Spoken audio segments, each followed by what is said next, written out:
महाराष्ट्र और झारखंड दोनों जगह सत्ताधारी दलों की एक बार फिर सत्ता में वापसी हो रही है। महाराष्ट्र में बड़ी बात यह है कि जीत बीजेपी गठबंधन की प्रचंड होती हुई नजर आ रही है। सुप्रिया श्रीनेत जी हमारे साथ है, कांग्रेस पार्टी के नेता। क्या महाराष्ट्र के नतीजों से, रुझानों से निराश हैं आप? सबसे पहले तो चुनाव नतीजे महाराष्ट्र से भी आ रहे हैं और झारखंड से आ रहे हैं।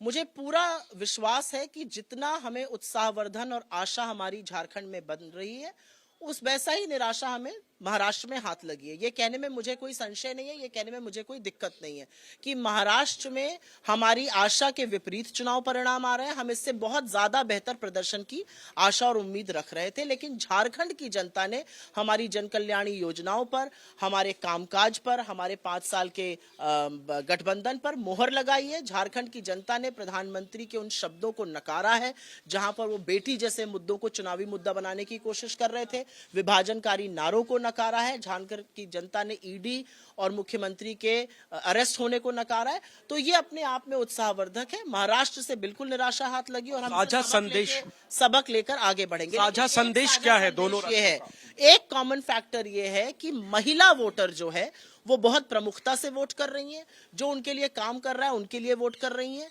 कहीं ना कहीं शायद हमने लाडकी बहना को कम आका। महाराष्ट्र की सरकार को टाइम मिल गया था चुनाव लेट होने से, उनके पास 2-3 किश्तें पहुंच गई थी। मैया योजना ने हमारे लिए वहां पर काम किया। मैं इसलिए आश्वस्त हूं क्योंकि हमारी कर्नाटका, तेलंगाना और हिमाचल की सरकारें ऐसी ही महिला कल्याण योजनाएं चला रही हैं और इस बात की खुशी है कि महिलाओं को केंद्र बिंदु में रखकर इस देश की राजनीति अब आगे की होगी। सबके बीच प्रियंका गांधी वायनाड से बिल्कुल, और इसीलिए मुझे और विश्वास बनता है क्योंकि प्रियंका जी वायनाड से चुनकर जब सदन में जाएंगी, she is a known feminist, she is known to be, वो एक ध्वजवाहक है महिलाओं के हक की। तो महिलाओं को केंद्र बिंदु में रखकर अब महिलाओं का संदेश है महिलाओं के पक्ष में। इस तरीके से आप देखिए, मुझे ऐसा लगता है कि महिलाएं खुलकर कह रही हैं कि जो हमारी बात करेगा हम उसके साथ खड़े होंगे।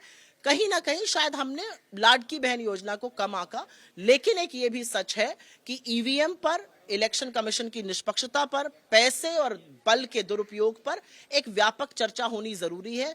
जो मुद्दे जमीन से जुड़े हुए थे वो मुद्दे रुक नहीं जाते, वो मुद्दे थम नहीं जाते। मैं बस रिएक्शन चाहता हूं आपका। संजय राउत ने कहा, नकार दिया है इन परिणामों को और साफ तौर पर ईवीएम पर सवाल उठाए हैं, अदानी का नाम लिया है। क्या आप लोग के बहुत सारे लोगों ने नकारा है? महाराष्ट्र के बहुत सारे लोग कह रहे हैं कि ये आशा के विपरीत कांग्रेस सहमत है? ऐसे परिणाम नहीं आ सकते। महाराष्ट्र के बहुत सारे लोग कह रहे हैं इस तरह का परिणाम आना संभव नहीं है। As a Congress official spokesperson मैं आपको टिप्पणी अभी जो नंबर आ रहे हैं उस पर दे रही हूं। क्या अडानी का मुद्दा नहीं रहेगा? क्या अडानी के खिलाफ क्रिमिनल इंडाइटमेंट और जो वारंट इशू हुआ है वो खत्म हो जाएगा? क्या धारावी की जो जमीन कौड़ियों के दाम पर उनको दी जा रही है वो मुद्दा नहीं रहेगा?